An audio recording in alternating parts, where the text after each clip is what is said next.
Hey guys, this is Elliot tuning in from The Dad and the Bachelor. I want to make a video today on a term I just made up moment ago. It's called the feminization of thought, and in particular, I want to just point out a couple things about the way that we think in the modern world.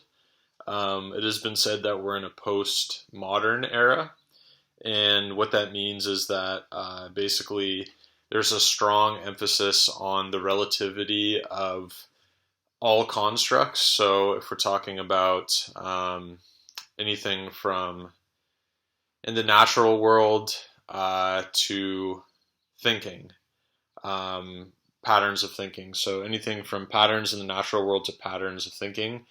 In postmodernism, there's this emphasis on that it's all relative. And what I want to speak to today is something that is paradoxical, and it has to do with what all religious traditions point to, which is that there's two ways of talking about it. There's a theistic way and a non-theistic way of talking about this truth that all religious traditions point to. Religious traditions point to the truth of a creator in theistic sense, and the creator has certain qualities.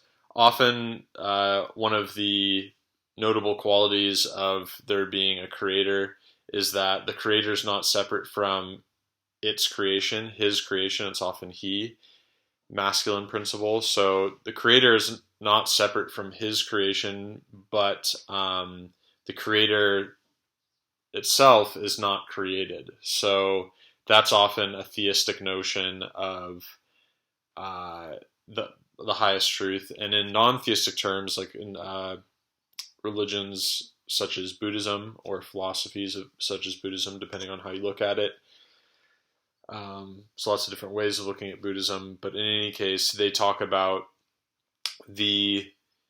they can talk about the qualities of enlightenment in terms of what it is not, and also talk about what it is. And when they talk about what enlightenment is, it's something that is uncreated, and it's within the hearts and minds of all beings. So it's actually the nature of all beings, and it's uncreated, but it's not separate from their all beings' transitory existence. It's the essence of all transitory existence. So again, there's that paradox, right?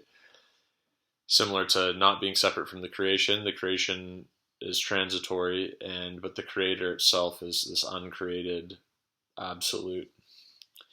So you find that in all of the wisdom traditions, just more generally. And I want to make this video today because if you look at wisdom traditions, I've looked at Buddhism and I've also looked at Christianity a bit in my own life experience. I'm 33. What you'll find is that there's a paradox. There's two different ways of talking about like how to get there, how to realize, how to go to heaven and not go to hell, how to be in eternity with God through your use of this life in a positive way, how to reconnect with enlightenment within yourself within this life. So you see two approaches. One is taking the fruition as the path. So like in theism, that would be maybe more of like a devotional approach, being like, I've never been separate from God. I've never been separate from the Creator. All I have to do is really submit my personal individual will to the Creator. And when I submit the supposed self, then I'm going to realize it's an illusion and that I never was separate from the Creator. So there's more like direct approaches. But there's also, if you look at wisdom traditions that have been around a long time, like say for instance, Buddhism or Christianity, even in the mystical side of things, there is a sense of like development as well. There's a developmental path. And when we talk about the developmental path, I think that's something that's really being lost. In particular among men on all levels of society these days, is like a sense of like how to developmentally work with one's life. And I think that's why you see a lot of gurus who are these days, teaching you how to become more fit and teaching you how to be more financially successful, because those are the things that are considered almost like transcendent. And you also see that there's not, so those, the gurus that are talking about how to become wealthy and all that, the advice is hit or miss. And then also for in terms of religion, it seems like one of the things that's missing in the culture, again with this postmodernism, is the sense of like, what is our orientation? How do we developmentally orient ourselves towards truth? Basically, I'll just say truth, whether it's theistic or non-theistic, whether it's involving God or not, doesn't involve God. How do we orient ourselves towards truth over time in a gradual, progressive way, where the causal things that we do day to day guide us towards wearing out the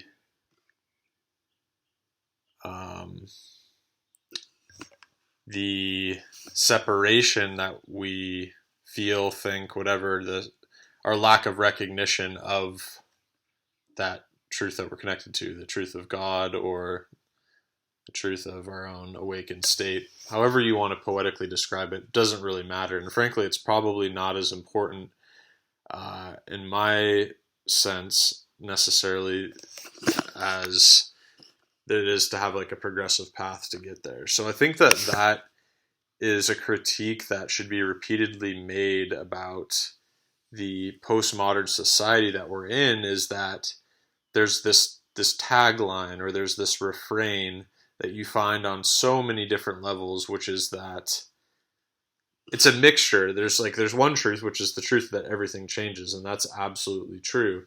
But then there's also the truth with that's like all truths are equal, or all phenomena are equal.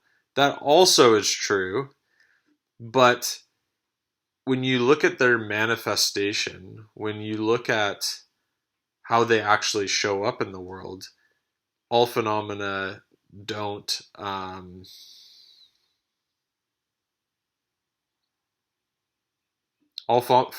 manifest the same way. And one of the big things that, for instance, Buddhism did, and I think Christianity did as well in its own way, is that it shook up the current societal paradigm of how to get to God or how to connect with God. For instance, Jesus, I believe, said, look within and you will find God. Like those type of notions are very profound at a time when there's this clergy that had this one tagline, this one repetitive loop of like, if you want to enter the kingdom of heaven, follow this path. Jesus talked about connecting with God in a totally different perspective.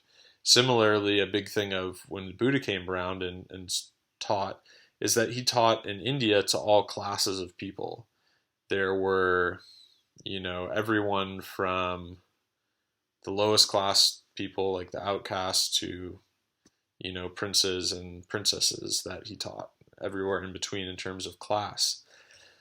And again, the idea is that this truth is in the hearts of all beings.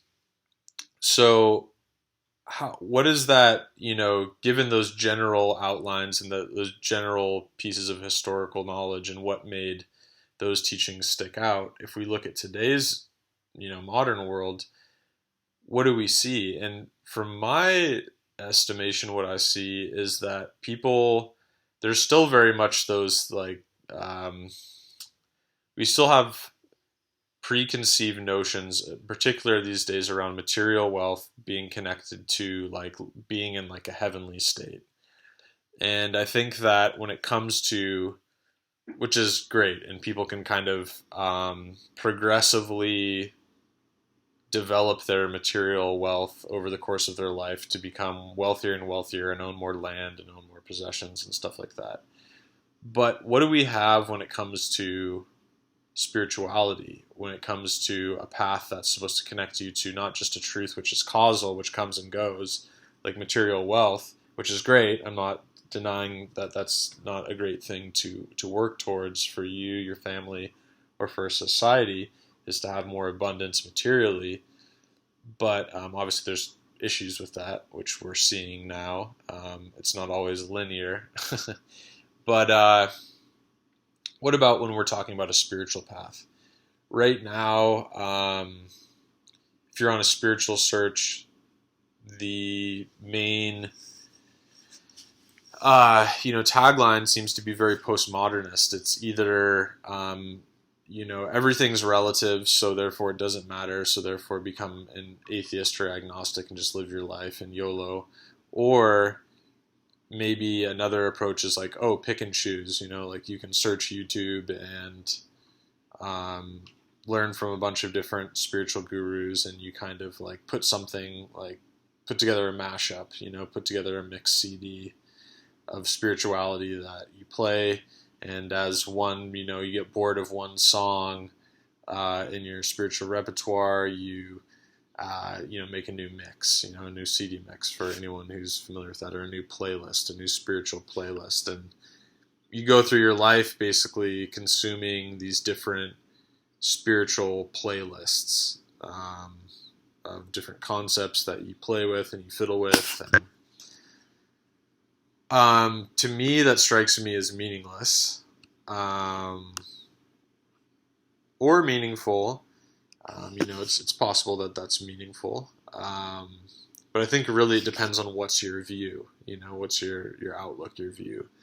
One thing that you don't see as much, though, I will say, is conscious preserving of wisdom traditions, especially by younger people. And I think it's because younger people, people around my age, people younger than that, there's a lot of people that are brainwashed by this materialistic culture. And it's materialistic in the materialism sense of like, I want a new Porsche, I want a Lamborghini, I want to be rich, but it's also materialistic as far as spirituality goes. Again, there's so much to say about this, why are wisdom traditions not being preserved. People don't want to be told what to do. But it's so ironic that people don't want to be told what to do, but yet they'll forfeit all of their personal will to, have a Lamborghini because everyone else has a Lamborghini. Or they'll forfeit all of their, spiritual willpower to be a kind of eclectic spiritual person who's just creating new playlists over and over and over and having just new spiritual experiences over and over and over. They'd rather follow people who are doing that kind of thing because that's what's being sold on Instagram, rather than following a religious path that has from people who are keeping that path and trying to preserve it. Now, that's really what I wanted to make this video about. Other videos I'll talk about the purpose of any spiritual path, because I have studied and trained in the Buddhist path, and you'll get to see that there's opportunities no matter what level of life you're living on, whether you're practicing and training and familiarizing your mind with this like religious outlook as you embrace and encounter life in a very formalized traditional way, or whether you are enjoy a spiritual playlist, a new spiritual playlist, whether that's your thing, or whether you're just into buying new Lamborghinis. Whatever approach, I think it's all fine, but I do want to make that critique that it's really this postmodernist outlook. It's a little fishy. It's a little fishy to say that all progressive truths are going to kind of guide you in the same direction, relatively. It doesn't really seem like that would be the case. I mean, you just have to look at nature, right? All seeds that you plant, like say you have a patch of soil that is a good patch of soil and it is fertile. Depending on what seeds you plant, you're going to get different fruits. So from that perspective, from that just very farmer level perspective, it wouldn't make sense to say that, you know, think of that analogy as being your life.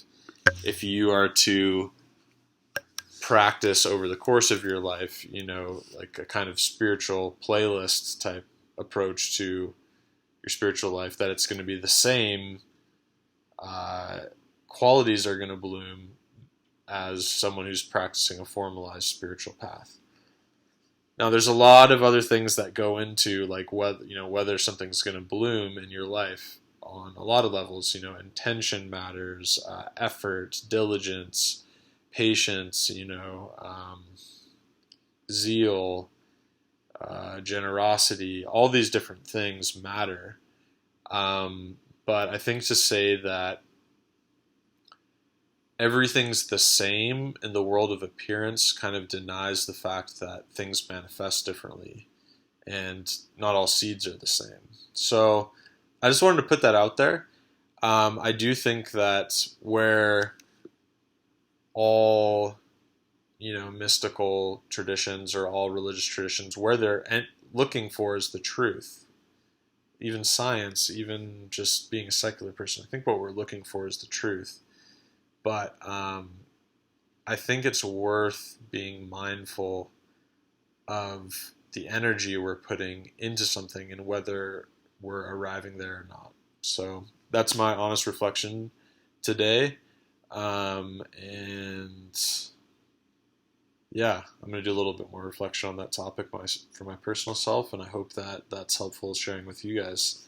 All right, guys, this is the end of the Bachelor and the Dad podcast. Wishing you the best. May this video benefit you, and may you be well. Take care. Feel free to leave your comments, like, and subscribe. Bye-bye.